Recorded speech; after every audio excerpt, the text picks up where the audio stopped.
परीक्षा येणारच, प्रलोभन येणारच, हल्ले होणारच. प्रश्न हा नाही की परीक्षा येईल का, प्रश्न हा आहे तुमचा विश्वास किती मजबूत आहे. प्रियांनो, उपवासाचा काळ फक्त अन्न त्याग नाही, हा विश्वास मजबूत करण्याचा काळ आहे. येशूची वाळवंटात सैतानाने परीक्षा घेतली. भूक होती, एकटेपणा होता, दबाव होता, पण तो वचनावर उभा राहिला. मग ते शुभवर्तमानाचा अध्याय 4 मध्ये आपण पाहतो, प्रत्येक प्रलोभनाला उत्तर एकच लिहिले आहे: विजय शक्तीने नाही, विजय विश्वासाने मिळतो. आज सैतान तुमच्या मनात शंका टाकतो आहे का? देव खरंच तुझ्यासोबत आहे का?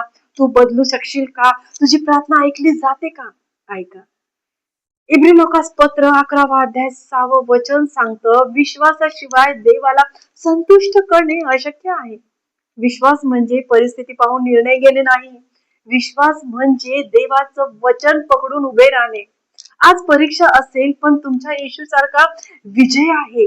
प्रार्थना करा, वचन बोला, शंका नाकारून द्या आणि ठामपणे म्हणा, मी विश्वासाने चालतो, मी विजय मिळवतो.